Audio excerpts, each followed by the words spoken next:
Salut démocrates africains, les amis du monde entier, nous tenons à vous souhaiter une bonne soirée. Et nous sommes du côté du Canada et bien sûr à Toronto. Nous sommes quasiment dans la nuit du 18 décembre 2018. Mais rapidement, on voulait simplement donner notre point de vue, un petit point de vue, mais nous savons que nous allons revenir là-dessus.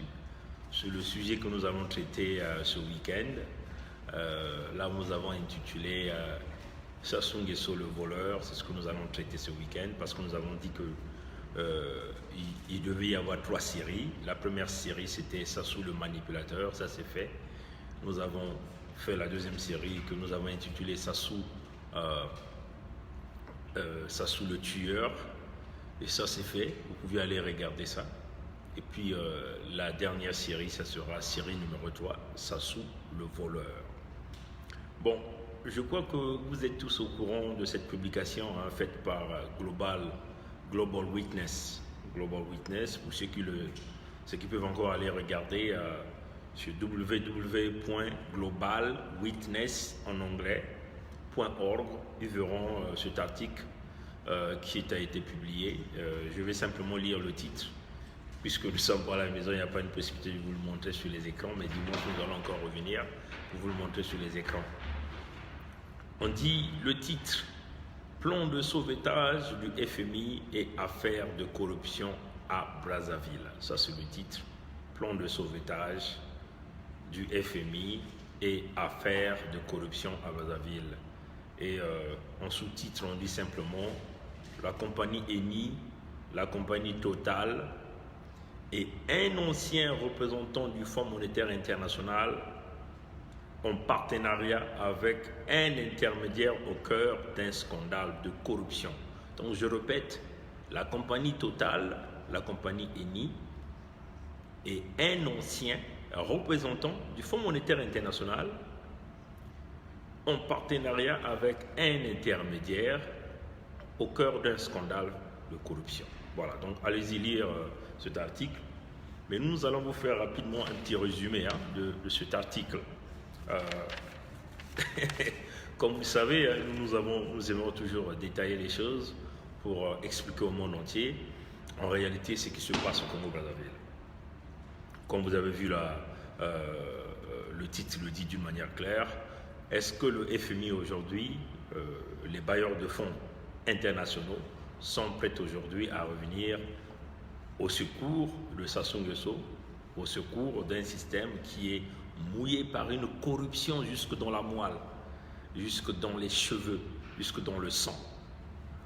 Mais si et seulement si le FMI et la Banque mondiale viennent encore jouer au petit jeu qu'ils ont joué, avec toutes les démonstrations possibles que des grands chercheurs sont en train de faire, des grandes publications, les scandales financiers, alors là nous dirons que nous faisons face à un système financier mondial qui joue à la criminalité, qui joue simplement à financer les plus grands bandits dans le monde entier.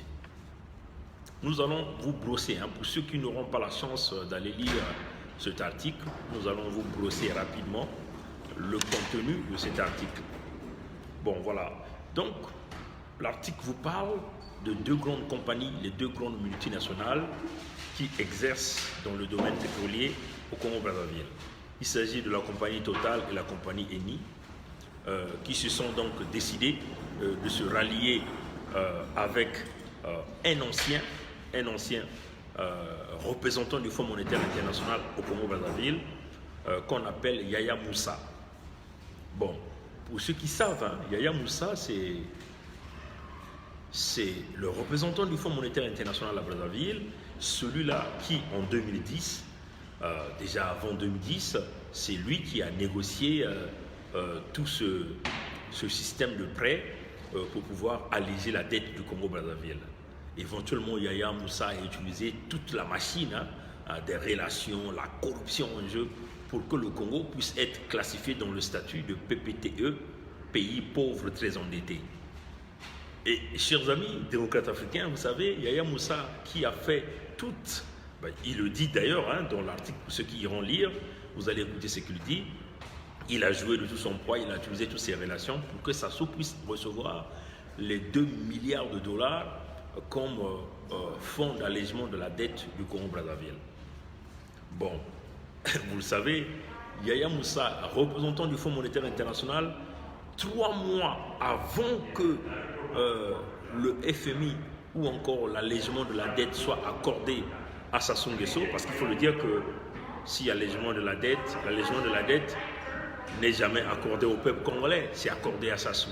Donc 3 mois avant que le Congo ne signe, la famille Sassou ne signe l'allègement de la dette, Yaya Moussa a décidé donc de démissionner en tant que représentant du Fonds monétaire international, en tant que fonctionnaire du Fonds monétaire international à Brazzaville. Vous allez comprendre pourquoi il a donc démissionné. Et dès qu'il a démissionné, il est allé donc créer une entreprise au niveau de Delaware aux États-Unis. Et donc cette entreprise s'appelait simplement Continent. Continent avec K-O-N-T-I-N-E-N-T. Continent. Mais vous le savez, ça c'était en réalité, ça part du gâteau dans ce système, on l'a toujours dit, ce système qui est mouillé dans les finances internationales. Tout le monde est mouillé dans la corruption, dans la fraude. Tout un chacun d'eux a eu sa part. Les 2 milliards de dollars qui avaient été accordés au Congo, vous le savez, une grande partie de cet argent est partie dans des commissions, simplement pour mouiller tout le monde de la corruption. Tout un chacun d'eux s'est tiré avec sa part du gâteau. Donc, mais pourquoi Yaya Moussa démissionne? Mais c'est simplement pour qu'on ne dise pas qu'il y a eu conflit d'intérêts, qu'il a eu à contraindre aux lois internationales, aux lois des finances, pour qu'un jour qu'il ne soit pas simplement poursuivi. Donc il démissionne pendant ce temps qu'il a fait tout le travail du lobbying. Étant représentant du Fonds monétaire international, il a facilité que le Congo puisse bénéficier de ce statut de PPE avec un allègement de plus de 2 milliards de dollars américains. 3 mois avant la signature, il démissionne et il va donc créer une société. Mais comprenez que c'était donc ça part du gâteau. Pour qu'on ne l'accuse pas, pour celui qui a signé aujourd'hui, il va ouvrir la compagnie et il revient travailler au Congo. Et les gens vont crier au conflit d'intérêts, à la magouille, à la fraude. Et c'est ce jeu-là qu'il a joué pour. Il pensait s'échapper à la justice internationale, il pensait s'échapper aux grandes caméras qui existent, il pensait s'échapper au système du baie vitré. Système du baie vitré, tout le monde voit tout le monde écoute tout le monde parle à tout le monde. C'est ce qu'il avait fait. Donc, Yaya Moussa va donc à Delaware, il crée une compagnie, et donc cette compagnie s'appelle Continent. Et cette compagnie a eu une filiale au Congo qu'on appelle Continent Congo. Vous comprenez maintenant des liens. Quand on vient en Afrique, on est fonctionnaire international, on tisse des liens. Et quand, deux fois on démissionne parce qu'on a tissé des relations avec le système mafieux en place, avec des chefs d'État, entre guillemets, qui ne vivent que de la corruption, qui ne vivent que de la tricherie. Voilà pourquoi tout leur crime est protégé à l'international. Parce que ces gens-là sont habitués à payer, à tout payer. Ils payent la justice, ils payent le système financier, ils payent la diplomatie, ils payent tout le monde. C'est ça là, en réalité. L'Afrique est un terrain où les diplomates occidentaux partent pour simplement devenir riches. Ils ont des malles d'argent qui circulent, l'argent est caché dans des paradis fiscaux. Voilà pourquoi ces gens-là ne veulent jamais lâcher l'Afrique. En réalité, c'est ça. Donc Yaya Moussa, il faut dire que Yaya Moussa a eu aussi des superviseurs au niveau du Fonds monétaire international et qui ont appuyé le dossier du Congo. Donc on va dire qu'au niveau du Fonds monétaire international, il faut le dire qu'il y a aussi des gens qui ont touché leur commission. Il n'y a pas que Yaya Moussa qui avait touché la commission. Oui, chers amis. Donc on peut le dire que tout un chacun dans le système du Fonds monétaire international a eu sa part de gâteau, qu'il s'agit, on peut le dire, des responsables politiques dans des grands pays. Il y a eu l'influence de l'argent qui a passé pour qu'on puisse accorder au Congo le statut de PPTE. Aujourd'hui, Yaya Moussa, 3 mois, chers amis, 3 mois avant que le Congo puisse signer cet allègement de la dette de plus de 2 milliards de dollars américains, déjà le Congo qui ne méritait pas de rentrer dans ce statut parce que la magouille internationale a fonctionné. 3 mois avant, Yaya Moussa démissionne de sa fonction de plus haut fonctionnaire du Fonds monétaire international à Brazzaville pour aller créer une société qu'on appelle Continent. Et cette compagnie a une filiale au Congo dans l'exploitation des pétroles du Congo. Donc éventuellement, cette compagnie qu'on appelle Continent Congo a donc eu à obtenir des parts de marché dans le pétrole congolais. Est-ce qu'il s'agit de l'exploitation menée par la compagnie Total ou encore par la compagnie Eni? Mais donc vous comprenez que, comme on vous a toujours dit, que ces deux compagnies demeurent des compagnies qui sont mouillées dans la corruption. Aujourd'hui, les souffrances du peuple congolais, qu'il s'agit des crimes de sang et des crimes économiques, c'est ces deux compagnies qui facilitent cette magouille par des relations qu'ils tissent avec le régime au pouvoir. Voilà pourquoi Sassou est fort, parce qu'il est protégé par les pétroliers. Et quand tu es protégé par les pétroliers, tu es protégé par tous les autres politiciens de l'Occident, parce que les politiciens de l'Occident trouvent leur financement où? Éventuellement par des compagnies comme des Total et Eni qui leur apportent du cash, et bien évidemment aussi par des sectes ou encore des systèmes religieux, des appartenances de groupes de convictions, des idéologies qu'ils pensent qu'ils peuvent arriver à manipuler le monde, que je n'ai pas envie de faire la publicité ici. Donc, la compagnie Total et la compagnie Eni arrivent à donner des contrats de marché à M. Moussa, ancien fonctionnaire du Fonds monétaire international, celui-là qui a aidé le Congo à pouvoir obtenir l'allègement de la dette. 3 mois avant que le Congo ne signe l'allègement de la dette, Yaya Moussa démissionne, il part à Delaware, il met rapidement en place une compagnie, et cette compagnie tout de suite a une filiale au Congo, et de là est parti déjà des parts de marché du pétrole. Mais qui est donc le partenaire de Yaya Moussa, l'ancien représentant du Fonds monétaire international?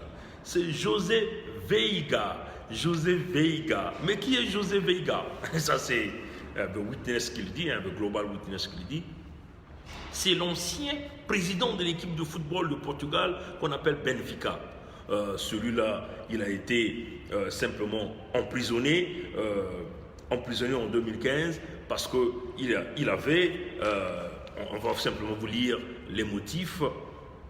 Il a été emprisonné en 2016 parce qu'il est tellement connu dans la mafia, le blanchiment d'argent, fraude fiscale, trafic d'influence, la corruption internationale au Congo-Brazzaville. Ce sont les causes pour lesquelles il avait été emprisonné en 2016. Mais il n'a fait que 3 mois de prison, on l'a sorti sous surveillance et l'homme continue à tourner, à jouer aux manigances avec ces partenariats que nous connaissons tous ensemble. Mais chers amis, ce qu'on va vous dire rapidement, donc Yaya Moussa a pour partenaire José Veiga, ancien président du Benfica, qui, déjà on le surnomme, le magicien blanc de la famille Sassou. Ça c'est comme ça on le surnomme, le magicien blanc de la famille Sassou. Et pourquoi le magicien? Comprenez? Parce qu'il opère tous les miracles, il ouvre toutes les portes que personne ne peut jamais ouvrir.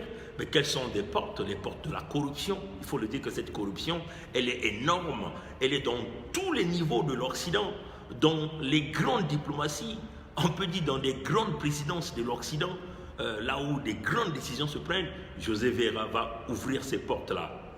Mais cette corruption n'est pas seulement dans la politique, elle est aussi dans les églises. Vous connaissez les grandes églises qui existent. On peut pas. Jusqu'au Vatican, José Veiga était capable d'aller ouvrir les portes. Si vous voyez Sassou reçu par le pape, tout ça, ça ne vous dit rien. C'est parce que l'argent circule, tout le monde est corrompu. La politique, l'église d'ailleurs a déjà perdu sa moralité. Les grandes églises ont perdu sa moralité. L'église perd ses fidèles, l'église catholique perd les fidèles parce que les gens ont compris qu'en réalité Dieu n'est pas là, parce que vous avez des problèmes de sexualité, de sodomie, des viols des enfants, vous avez les problèmes d'argent, ainsi de suite. Et Sassou part là où le diable est présent, là où l'argent circule, Sassou est là, parce que vous avez des gens comme José Veiga, qui est le magicien blanc de la famille Sassou. Ça, c'est en tout cas le titre qu'on donne, à ce José Veiga-là.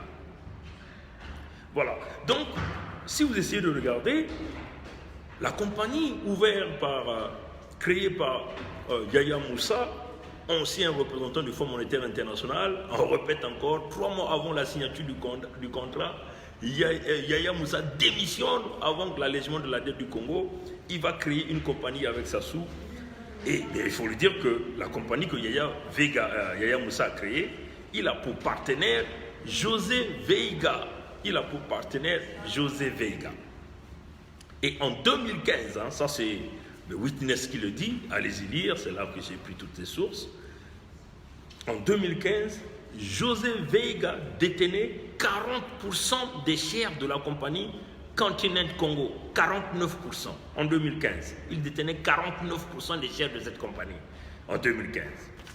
Bon, et si vous essayez encore de regarder, par exemple, on nous parle ici, la compagnie Eni, par son champ Luango 2, Continent Congo détient 5% de la part, mais il faut lui dire qu'il y a eu plusieurs marchés qui se sont ajoutés après.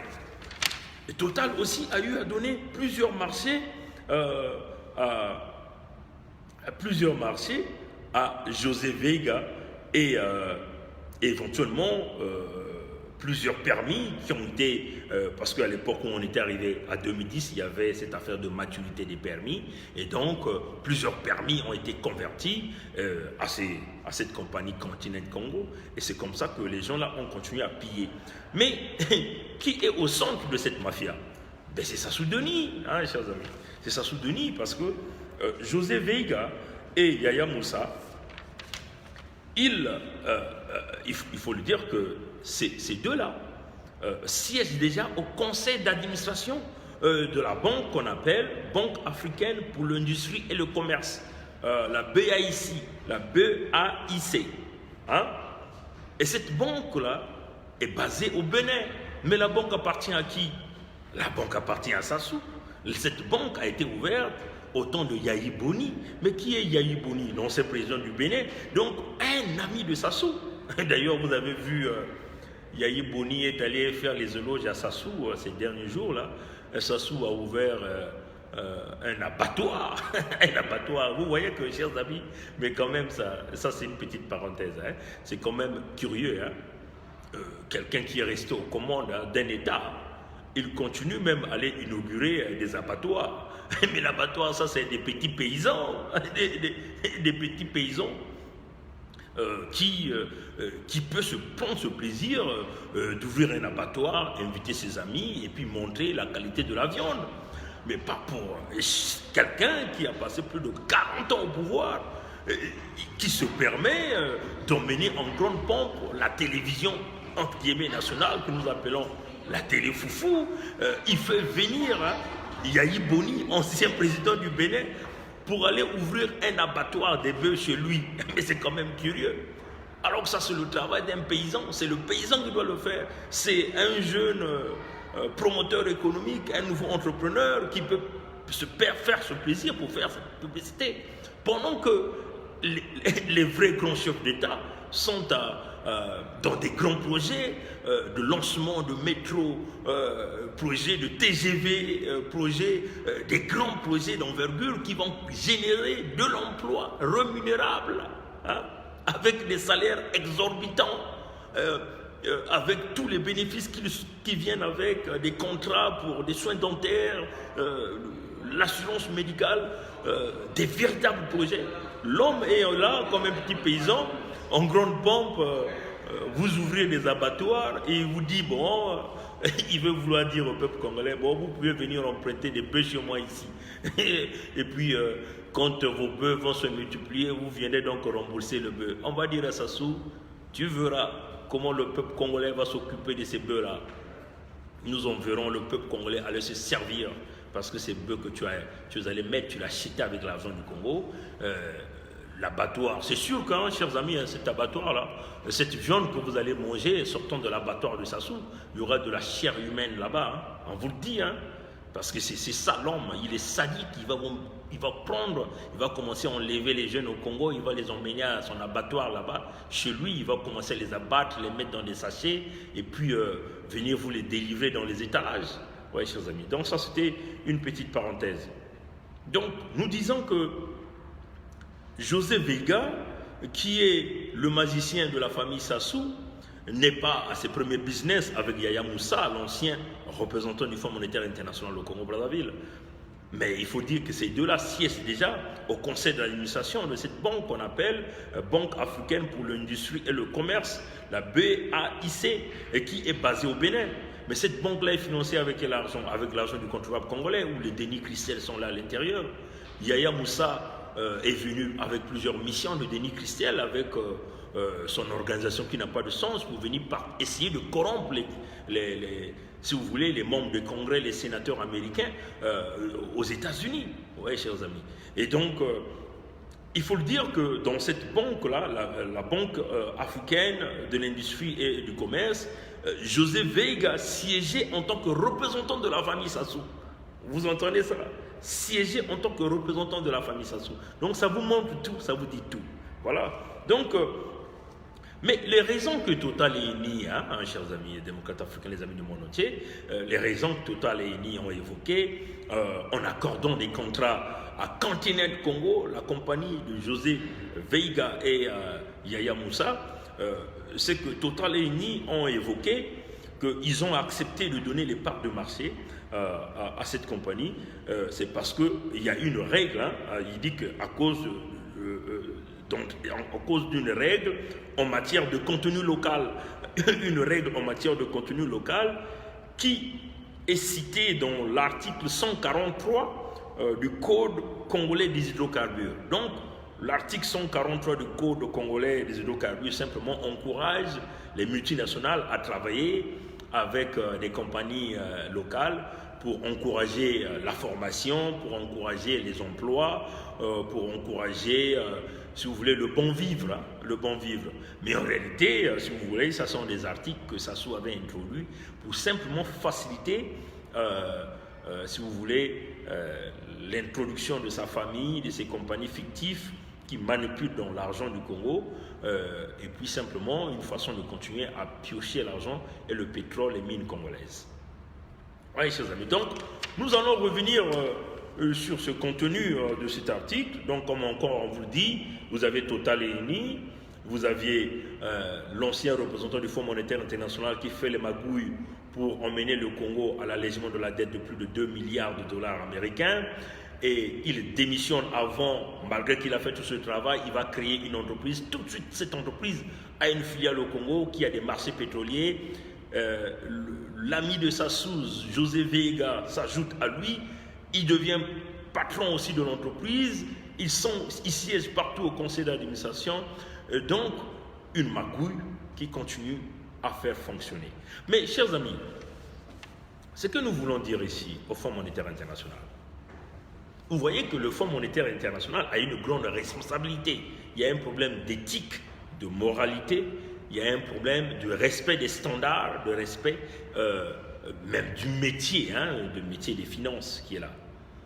La conscience du Fonds monétaire international ici, vous voyez ce scandale, c'est un fonctionnaire du Fonds monétaire international qui est envoyé en fonction au Congo et qui tisse des relations avec le système au pouvoir. Et aujourd'hui, il profite donc d'occuper ses fonctions, il fait semblant de démissionner et il garde ses relations au Fonds monétaire international pour continuer à aider Sassou. Mais Yaya Moussa s'était engagé en 2010 dans l'allègement de la dette que Sassou a signé, que la famille de Sassou a signé. Il y avait deux grands critères. Le premier, c'était la gouvernance et puis la transparence dans la gestion de la chose publique. Donc la gouvernance et la transparence dans la chose publique. Mais vous voyez que ces deux critères, selon Sassou, Sassou a fait une promesse, il s'est engagé à respecter ça, mais il ne l'a jamais fait. À ce jour, le Congo a un problème de gouvernance et de la transparence. La preuve en est que plusieurs scandales pareils, comme ce que Global Witness venait de sortir, existent. Par exemple, Sundance, son entreprise australienne, Genvor, Trafigura, vous avez toutes ces compagnies qui exploitent dans Zanaga Iron Core, vous voyez, toutes ces compagnies qui exploitent dans l'exploitation des minerais au niveau du fer de Mayoko. Pour ceux qui ne savent pas d'Olizy, c'est un véritable scandale qui est en train de se passer à Mayoko. Nous avons mis nos équipes d'investigation, excusez-nous, là-dessus. Nous attendons le grand dossier de cette affaire de Mayoko.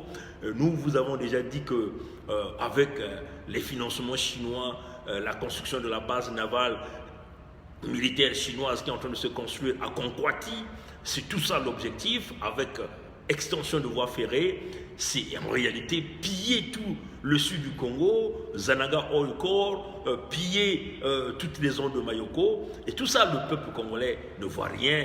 Les paysans, aujourd'hui, les paysans de Mayoko sont en train de vivre un désastre écologique, un véritable désastre écologique qui est en train de se passer et personne ne dit rien. Où les eaux sont empoisonnées, les forêts sont quasiment rasées. Vous voyez, chers amis, voilà, chers amis, ce qui est en train de se passer.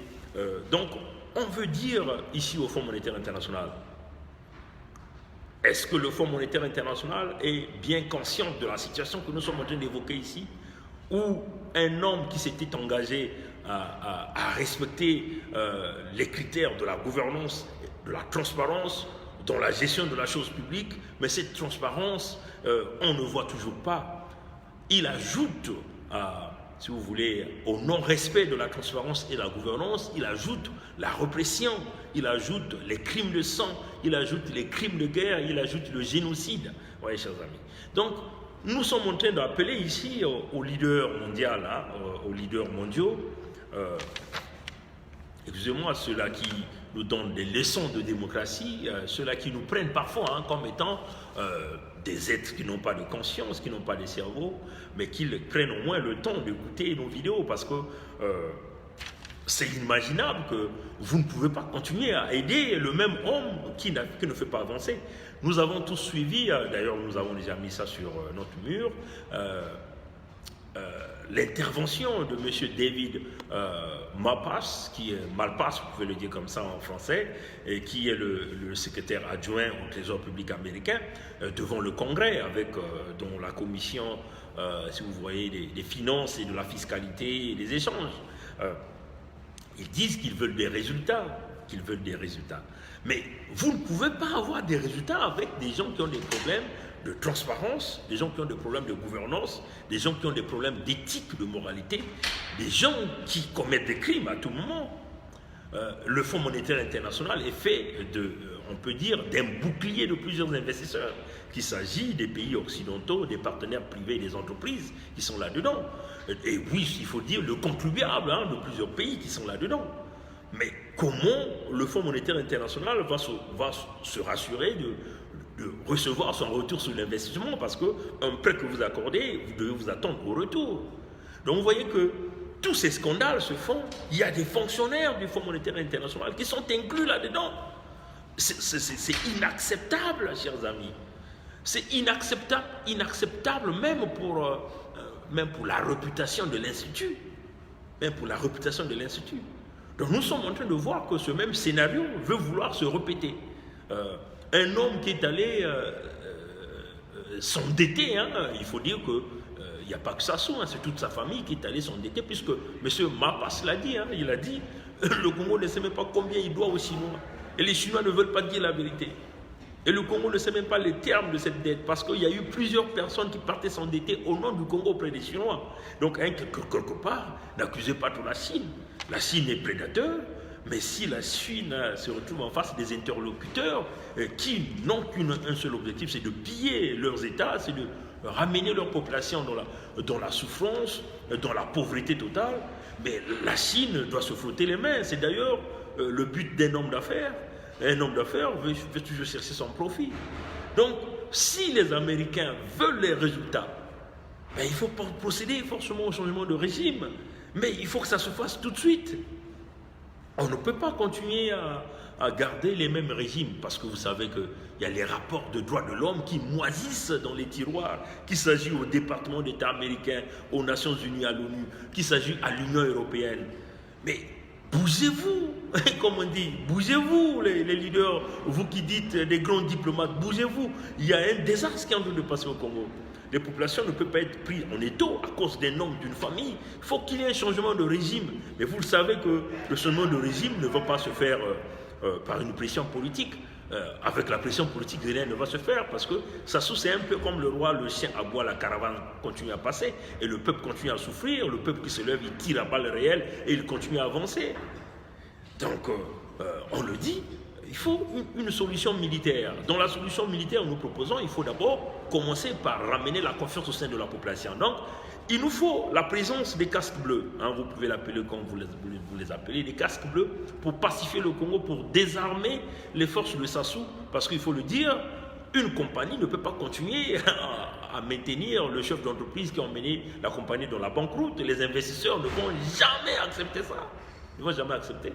Et puis pour le compte de Total Eni, je crois que si nous étions aujourd'hui en Occident, nous pensons qu'aucun pays occidental ne va accepter qu'une entreprise étrangère qui vient exploiter sous ses terres soit mouillée dans la corruption de cette façon. Les têtes devaient tomber, des gens devaient aller en prison. Oui, mais ce qui est en train de se passer au Congo, les gens semblent fermer les yeux. Mais si vous voyez tous ces jeunes Africains immigrer vers l'Occident, aller partout à travers le monde entier. Mais ça cause de ces souffrances que vous avez ces préfets qui sont en réalité, qui utilisent l'argent de leurs États pour corrompre le monde, qu'il s'agisse du monde militaire, le monde politique, le monde des finances au niveau de l'Occident. Donc, essayons d'être un peu des humanistes. Voilà pourquoi nous venons tous les jours aux écrans pour vous rappeler que vous aviez là un pouvoir de décision. Le monde compte sur vous, vous ces grands leaders, mais il est temps que vous puissiez quand même penser qu'on a un cerveau. Quelque part, je crois que quand vous êtes un leader du monde, quand vous êtes assis avec vos enfants, à un certain moment, vous devez avoir ce qu'on appelle la conscience quand vous êtes assis. Quand vous regardez des milliers de gens qui meurent à travers le monde entier parce que vous avez fait une mauvaise décision, ou parce que vous avez simplement pensé à votre propre ventre, à votre propre famille proche. Oui, chers amis. Donc, nous, on le dit, nous sommes prêts à travailler avec tous ceux-là qui sont capables de nous aider à changer le régime politique. Nous voulons changer ce régime et nous appelons tous ceux qui sont capables de nous aider de changer ce régime parce que notre peuple est en train de souffrir, notre peuple est en train de mourir. Nous savons que politiquement, une pression politique ne sera pas la solution. Il nous faut une solution militaire. Et nous lançons un appel solennel aux grands leaders, puisque quand nous sommes en train de regarder, nous toquons les portes de l'Occident pour ce changement, rien ne se fait. Bon, donc si nous avons la chance d'avoir l'assistance des gens que vous ne aimez pas, vous croyez que nous on va refuser? On ne va pas refuser. Parce que dans toutes les diplomaties que nous sommes passées, vous nous dites que l'affaire des Congolais, de Congo-Brazzaville, c'est aux Congolais de les régler. Vous nous l'avez dit au ministère des Affaires étrangères, ici au Canada, vous nous avez dit dans les couloirs du Congrès américain, vous nous avez dit dans les couloirs de l'Union européenne. Donc vous voyez que si nous trouvons une chance du côté de la Russie, du côté des mauvaises personnes, vous voyez que nous, on va se lancer pour libérer le Congo parce que notre peuple est en train de souffrir et tous les jours, en tant que leader d'opinion aujourd'hui, nous recevons des milliers et des milliers de contacts de nos populations, de nos jeunes qui souffrent, de nos mamans qui pleurent nuit et jour. Donc, nous vous demandons, s'il vous plaît, arrangeons le cas du Congo le plus rapidement que possible. Pour le Fonds monétaire international, là encore vous voyez que c'est un scandale parce que le Fonds monétaire international a là une preuve que les gens qui ont travaillé pour eux continuent de magouiller et même continuent de frauder même le système. Et ça, le Fonds monétaire international pense que devait au moins lancer même des poursuites judiciaires comme des gens comme de Yaya Moussa parce qu'il a utilisé le Fonds monétaire international pour tisser des relations. Oui, chers amis. Donc, il y a la réputation à conserver et donc travaillons tous la main dans la main. Voilà. Nous allons revenir sur ce dossier le week-end prochain, dimanche, quand nous allons traiter le cas de Sassou le voleur. Ça, c'est aussi un thème que nous allons engager. Et puis nous allons voir l'implication des grandes compagnies, Total et Eni. Comment Total et Eni peuvent au moins se rattraper cette fois-ci pour essayer de tisser une véritable réconciliation avec le peuple congolais. Tout ça, c'est faisable. Il s'agit ici de réaliser un véritable dialogue et puis d'avancer ensemble. Bon, parlons un peu de Dean Okombi Elvis Talisson, ce député de Sassou qui est venu à Paris pour mettre les Congolais dans une situation compliquée. Bon, je ne sais pas ce que les amis de Paris, ce qu'ils cherchent, mais ce que vous devez savoir, c'est que nous sommes ces ordinateurs-là qui vont vous rappeler beaucoup de choses. Vous vous souvenez de Dino Combis Talisson? C'est lui qui a fraudé avec Sassou, dans son mouvement qu'il a appelé Pona Ekolo. Ils ont fraudé le système électoral. Ils sont d'abord allés au référendum, ils ont acclamé pour le référendum que nous savons que Sassou ne méritait pas et qui a entraîné la mort de plusieurs de nos compatriotes. Bon, quand même qu'ils ont crié ce référendum, ils ont échoué à l'élection présidentielle, mais à la place, ce qu'ils ont amené, c'est les arrestations, les assassinats, le génocide dans le département du Poul, ainsi de suite. Je vais essayer de voir si j'ai encore, parce que sur le deuxième téléphone, je n'ai pas assez de batterie, la batterie est quasiment devenue faible. Je vais essayer de vous montrer quelque chose, de lire un petit passage, comme ça vous allez comprendre de quoi je suis en train de parler ici. Je ne sais pas si, puisque je suis quasiment seulement à 14%, je vais essayer de voir si ça va s'ouvrir, s'il te plaît, s'ouvre. Bon, si jamais je n'ai pas la chance, si jamais ça ne s'ouvre pas, parce que c'est quand même une photo lourde, donc ça télécharge. Seigneur, il faut que ça s'ouvre, s'il te plaît. Bon, voilà. Je vais vous lire quelques paroles de Okombi Talisson. Vous allez le lire dans le mur de notre frère Maître Senda. Il dit, Okombi Talisson dit, ça c'est ce qu'il dit, on peut tout faire contre eux, les moyens militaires sont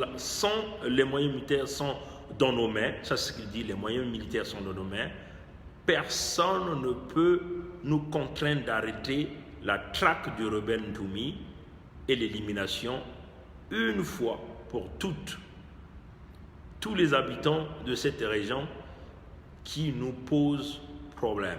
Donc Dino Elvis Talisson supportait déjà l'élimination de tous les habitants du département du Poul quand Sassou était en train de traquer Ntoumi. Ce sont des paroles de Dino Okombi Talisson.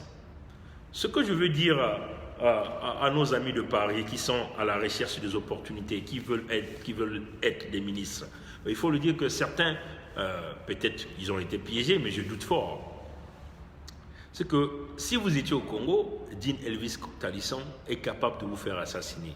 C'est un petit cobra, un assassin qui vit avec vous, qui est venu dans la distraction au niveau de Paris. Les Dino Okombi Talisson, quand nous aurons un Congo démocratique, vont s'exprimer devant les tribunaux de ce Congo-là, parce qu'ils ont assuré l'atteinte à l'intégrité physique des gens, l'atteinte à l'intégrité physique de l'État, en complotant avec Sassou, en mettant en place un référendum qui n'avait pas sa place, en tuant les citoyens congolais, et bien sûr en fraudant l'élection présidentielle, et aussi à commettre le génocide dans le département de Poul, et bien entendu l'apocalypse et la banqueroute du Congo. Donc on le dit, Dino Okombi Talisson, vous qui êtes en train d'ouvrir grandement les portes à cet individu, mais il faut savoir que d'après les nouvelles que nous avons reçues de Brazzaville, il est là en mission. C'est un génocidaire, comme l'a dit ce compatriote. C'est un génocidaire. C'est un élément très dangereux. Dino Okombi Talisson égale à Sassou. Du même venin que Sassou porte, c'est le même venin que Dino Okombi Talisson rapporte. Donc on le dit, Dino Okombi Talisson fera face à la justice congolaise au même titre que Sassou, au même titre que tous les atalakou de ce système Sassou qui est en train de mener le deuil dans nos familles. Il faut le dire que le deuil n'est pas seulement avec les armes, mais le deuil aussi, c'est le deuil indirect par le biais du pillage économique de l'argent du Congo. À l'heure où nous sommes en train de vous parler, tous les députés de Sassou n'ont pas l'autorisation de sortir hors du Congo. C'est ça qu'on vous le dit. N'ont pas l'autorisation de sortir hors du Congo. Ceux qui sortent, c'est ceux-là que Sassou désigne en mission spécifique. Donc vous voyez que Dino Okombi Talisson est en mission spécifique dans la diaspora de Paris. Comme c'est une diaspora prostituée, on peut le dire comme ça, c'est une diaspora prostituée où les gens ont un problème des finances, au lieu d'aller se former et puis aller chercher des véritables emplois, ils sont là toujours en train de compter sur ceux-là qui viennent avec l'argent de la politique pilleuse du Congo. C'est très malheureux, hein? C'est très malheureux. Je crois que vous devez avoir un peu de dignité, un peu de culot. Vous ne pouvez pas toujours compter sur l'argent du Congo.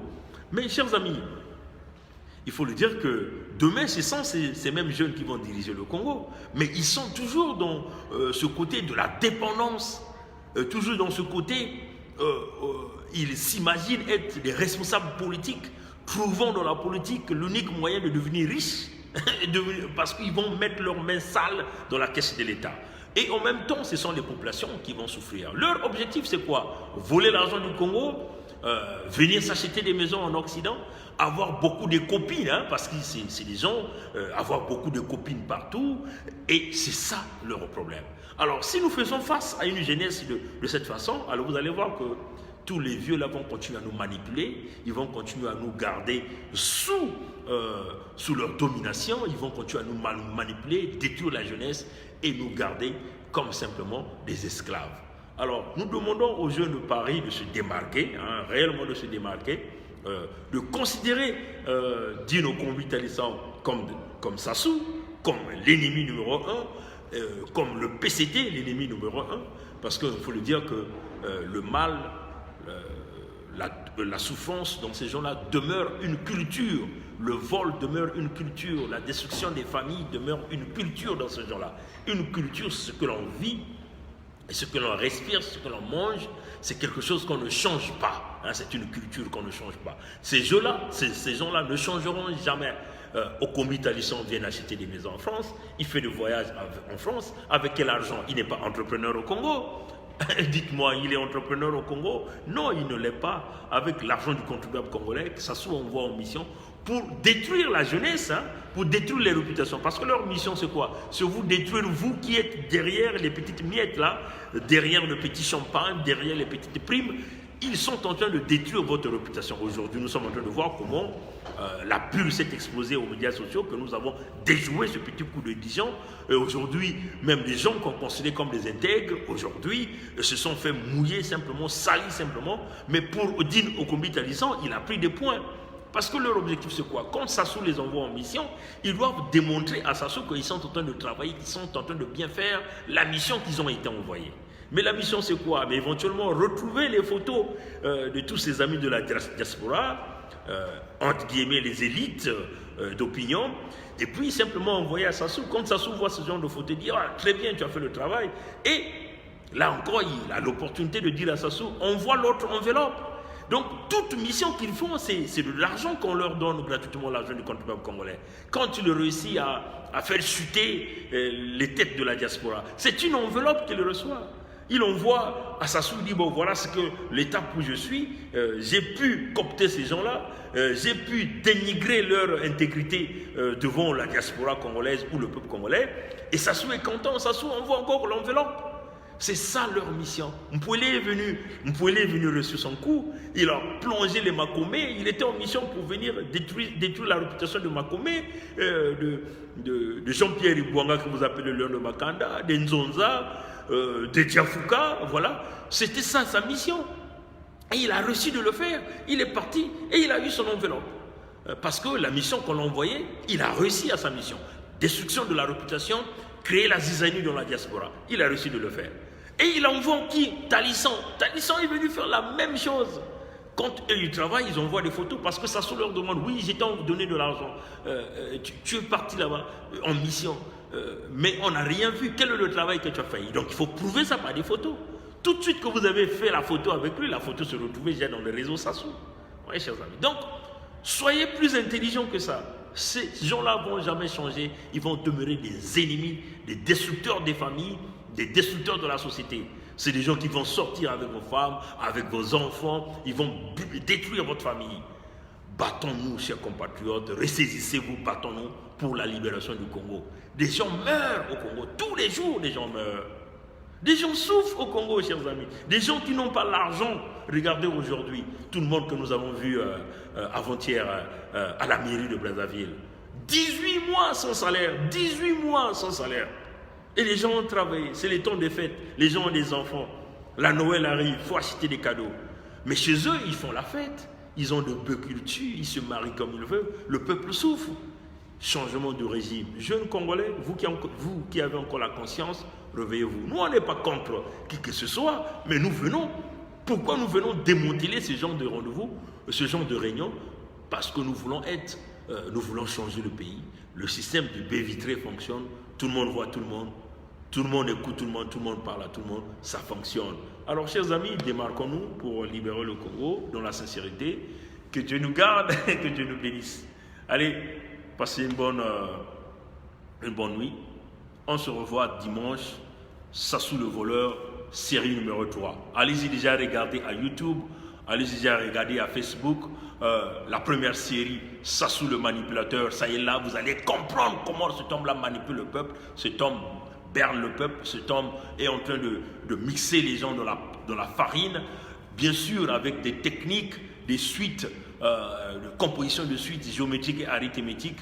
Et il y a des gens qui continuent à croire depuis plus de 40 ans, ils vous parlent de autosuffisance alimentaire, chemin de l'avenir, beaucoup de projets qui n'ont jamais fonctionné. Et là, ils veulent vous parler d'un dialogue pour vous mélanger encore de la farine et vous venez encore avec d'autres slogans.